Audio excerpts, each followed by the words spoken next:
and today on College Kitchens, I'm going to be teaching you how to make Yorkshire puddings. They are a staple over with Sunday roast in Britain, and I always make them for Thanksgiving and Christmas dinners over here when now I'm in the States. Because one year we definitely forgot to buy some and I just wasn't going to have it. So I ended up looking up a recipe online and I accidentally combined a Gordon Ramsay recipe with mommy bloggers, which I'm sure he'd be thrilled about. And they've actually come out pretty good ever since. So I'm going to be showing you this super simple recipe that is great to bring to potlucks or just to make to show off to your family even though you can't really cook. So let's get into it. So this recipe is pretty simple. So the main thing you're going to need is flour, eggs, and milk. So one friendly tip, don't use half and half unless you want them to come out like hockey pucks. Made that mistake once, never again. And then when it comes to flour, just go with all purpose. Nice and simple, and you can't mess it up. So when it comes to the oils or beef drippings, I say if you're doing a Sunday roast, go with beef drippings. It will always be 100% better. But go with a neutral oil otherwise, like canola oil. We have this gigantic thing here I'm gonna try not to spill later. But you're gonna need a cupcake tin to actually allow them to help rise the shape of them.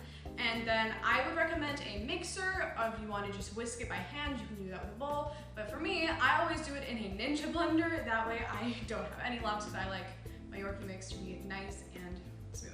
So let's grab that stuff. So you're gonna do about 2, I believe it is teaspoons of oil to the bottom of each one.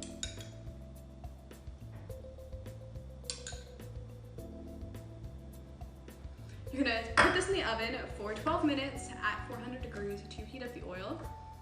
Honestly, not sure why, but I trust Gordon Ramsay's recipe, so into the oven we go. So, I'm gonna set my timer on about 20 minutes for 12 minutes. So let that heat up. And in the meantime, we can prep the butter. So let's get to that. Okay, now for this next step, you're gonna need to get your ingredients into your preferred method of mixing. So I'm gonna use the Ninja like I mentioned earlier. So it is 3/4 a cup of milk, 3/4 a cup of flour, and 3 eggs. Just remember the rule of 3s and you should be good to go. So I always want to be careful, so I'm just gonna measure everything out. And level it. Because that way it's part of the process.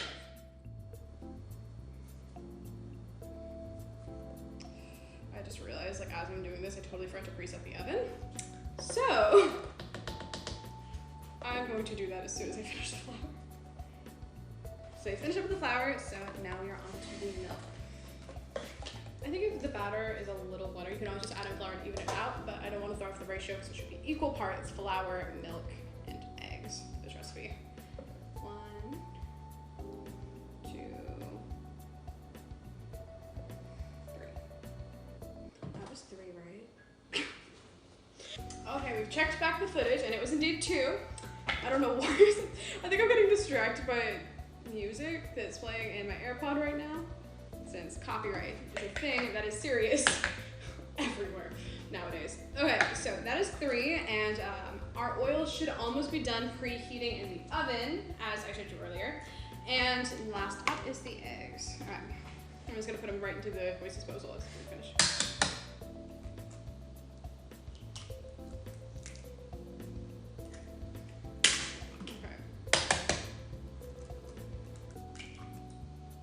I always try not to get the eggshells in, but some people, they like them crunchy, their Yorkies. I don't know what kind of monsters like that, but. So, I always am careful to try and not get any eggshell in, because I do not like crunchy Yorkies. Okay, I'm gonna wash my hands really quick, and then we are going to pulse this. This should only take about 15 seconds if that's actually mixed, so let's do that.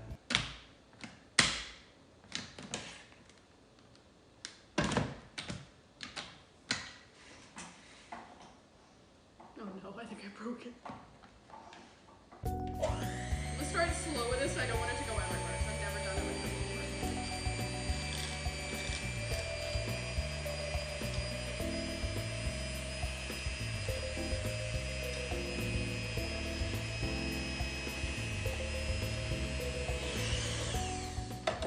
before. Okay, so that's well blended now. So while it's waiting for the oven and the oil to finish preheating, I'm gonna stick it in the fridge so it just stays. But normally your oil will be finishing up about now. Mine still has about 2 or 3 more minutes though to go. So until then, so we're gonna take that out and we are going to grab our batter that we just finished making and put it in. This is scalding hot oil, so do not think you can grab out of the oven without oven mitts. You will hurt yourself. So you're just gonna fill it to about the halfway mark. Very slowly. It's better to have less mixture in one than to run out.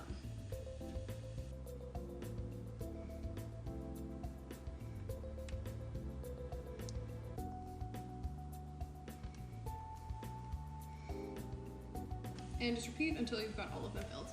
Now that these are all filled up, I actually was one short because I overpoured a little on them. So be sure to remove any extra oil or hand your things, that way you don't start a grease fire on accident if you are to spill anything. So I'm gonna take these and put them in the oven for 15 minutes or until they're golden brown. And we will be back with some Yorkies after a short Netflix break. Be very careful here.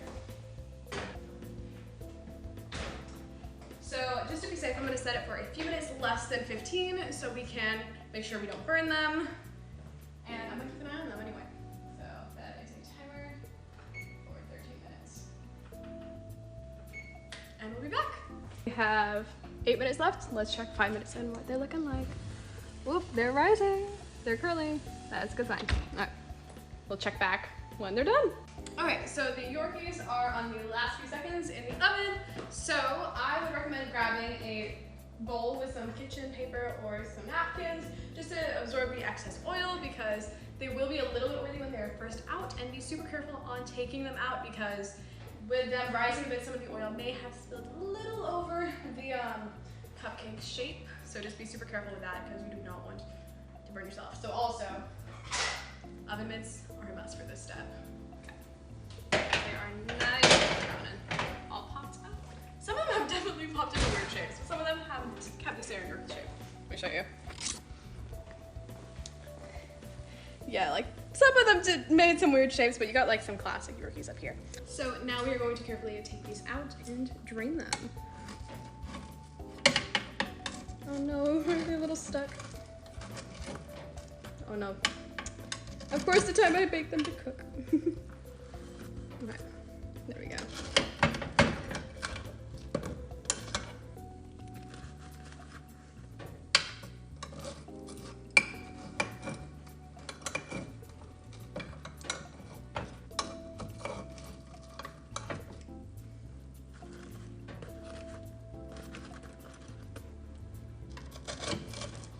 Now you should have some nice Yorkies like this, nice and golden brown and ready to go.